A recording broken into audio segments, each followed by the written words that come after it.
Secrets, suspicions, and shifting loyalties. This Monday, April 14th, on Days of Our Lives, truth is a moving target, and no one's walking away untouched. From Johnny DiMera's dangerous silence to Sammy Brady's rising suspicions, from Kate's old secrets to Vivian's new games, Salem is bracing for a week full of confrontation and chaos. Let's dive into everything we know, and what we think is coming next. We open on Johnny DiMera, and something's not right. He's quieter than usual. His smile doesn't reach his eyes. There's a heaviness in his presence, a sense that he's walking around with a weight he can't put down, and won't talk about. To most people, he's just a little off. But to Sammy Brady, that's a red flag waving in bold red ink. Because Sammy knows her son. She knows the way his eyes shift when he's lying. The way his voice tightens when he's hiding something. And lately, everything about Johnny feels like a cover-up. She doesn't want to believe it.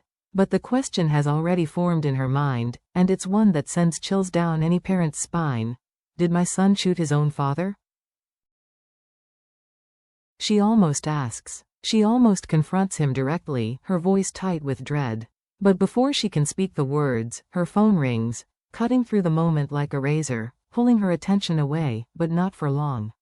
Because this isn't a question Sammy can ignore. And it's not one she's going to forget. You can bet she'll circle back. And when she does, she'll demand the truth with all the force of a mother who's lived too many lies to tolerate one more. She's been lied to by lovers, betrayed by family, dragged through scandals that would break anyone else. And after everything she's endured, she expects nothing less than full transparency from her son. Even if the truth is the last thing she wants to hear. Across town, Chanel Dupree DiMera is grappling with her own version of the same fear.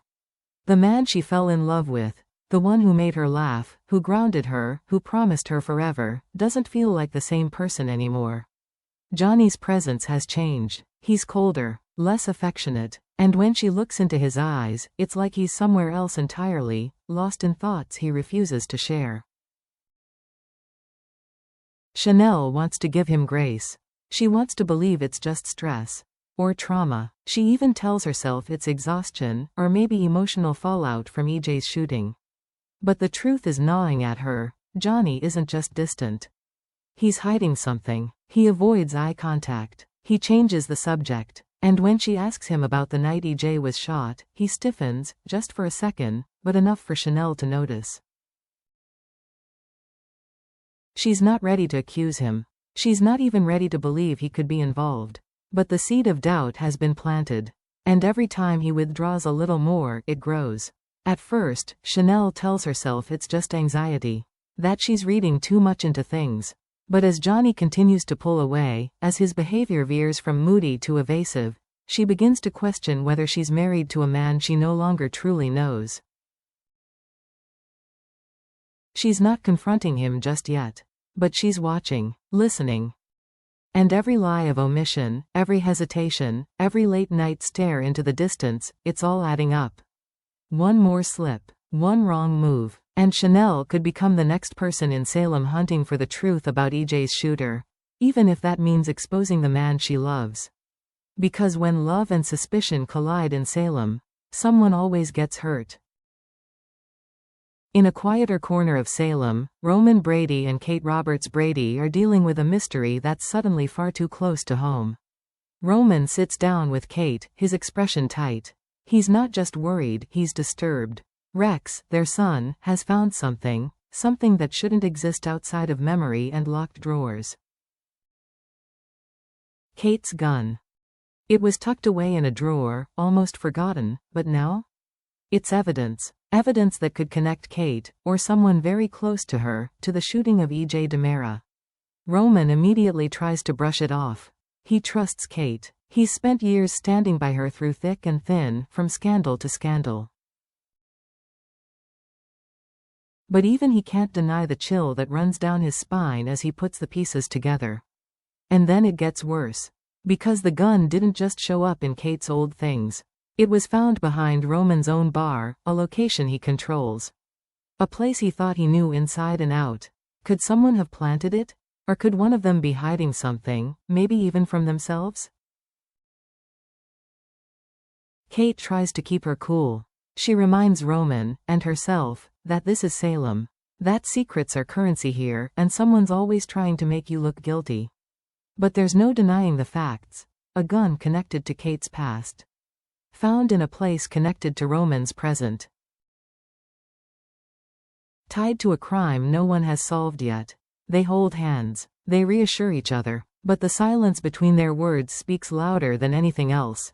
Because trust only goes so far when the evidence is in your own house. And if the police start digging deeper, Roman and Kate might not just be collateral damage. They might be suspects. Meanwhile, over at the Kuriaki's mansion, the air is charged, and it's not just the decor that feels cold. Vivian Alamain has returned, free, smug, and completely unwilling to stay quiet. Her first order of business? Move in, take over, remind everyone that she's not just a name in the family tree, she's a threat with a claim. And Xander Kuriakis? He's not having it. The moment Vivian announces she's taking up residence at the estate, Xander sees exactly what this is, an invasion masked as a reunion. Vivian isn't here to reconnect. She's here to reclaim power, property, control, and Xander knows her games. He's seen the damage she's caused. So when he confronts her, it's not just about turf, it's about warning her not to test him. But Vivian, in true Alamain fashion, meets him head-on. Their argument turns from civil to sharp in seconds. Verbal barbs are exchanged. Old grudges are brought back to life. And beneath the surface? Threats that neither of them wants to say out loud, but both understand clearly. Vivian plays the long game. And she knows Xander's weaknesses, his temper, his impulsiveness, his reputation. She won't just fight him. She'll undermine him, piece by piece. But before things spiral too far, Philip Kuriakis steps in. Calm, cool, calculating. Philip plays mediator, for now. But don't be fooled. He's got his own plans. Sources hint that Philip is secretly strategizing behind the scenes, crafting a way to neutralize Vivian before she turns the Kuriakis household into a battleground. But Vivian? She's been underestimated before, and she's always come out swinging.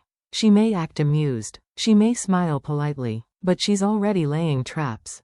Because Vivian doesn't just fight back, she dominates. And anyone standing in her way, Xander, Philip, or otherwise, might find themselves outplayed before they even know it's a game.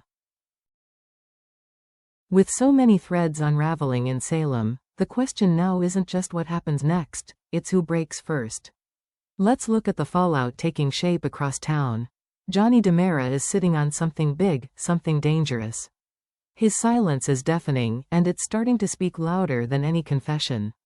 Whether it's guilt, fear, or protection, he's guarding a truth that could rip his family apart if it comes out the wrong way. Sammy Brady knows her son is hiding something. And she's not the kind of mother to back off when her instincts are screaming. The moment she corners Johnny again, she'll demand answers. And if he hesitates, just once, she'll go digging on her own.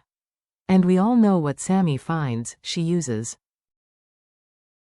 Chanel, caught between love and suspicion, is slipping deeper into uncertainty. She doesn't want to doubt Johnny. But the version of him she's seeing now, distant, haunted, cold, isn't the man she married. And the more he pushes her away, the closer she gets to the one thing that could end it all, the truth. Roman and Kate are caught in a silent panic. They're trying to act normal. Trying to believe this gun mystery is just a misunderstanding. But deep down, they both feel it, this could get messy fast. And if the investigation turns up even a shred of evidence linking either of them to EJ's shooting, their reputations, and their freedom, are at stake. Meanwhile, at the Kuriakis' mansion, Xander is gearing up for a battle of power and pride. Vivian is making moves, Philip is keeping secrets, and somewhere in between is a storm waiting to hit. The kind of storm that doesn't just shake the walls, it breaks the foundation. The pieces are moving, the pressure is mounting, and Salem is bracing for a reckoning. So now the questions come faster than the answers. Is Johnny burying a secret, or just trying to protect someone else's? Will Sammy uncover a truth so ugly it changes everything she thought she knew about her son? And is Vivian's return really about homecoming, or is it the opening move in a long-brewing revenge plot that the Kuriaki's family never saw coming? And we're not done asking. Who really pulled the trigger on E.J. Demera? Whose loyalty is about to snap under pressure? And which Salem resident is quietly pulling strings from the shadows, waiting for the perfect moment to strike? This is the point where stories start to collide, where lies get too heavy to carry, and where even the most careful secrets begin to leak. Tell us your theories in the comments. Who's bluffing? Who's about to confess? And whose days are numbered in Salem? Don't forget to like, subscribe, and tap that notification bell so you never miss a twist, a betrayal, or a full-blown blow-up in Days of Our Lives. Because in Salem, every glance hides a motive, every silence speaks volumes, and every secret eventually explodes.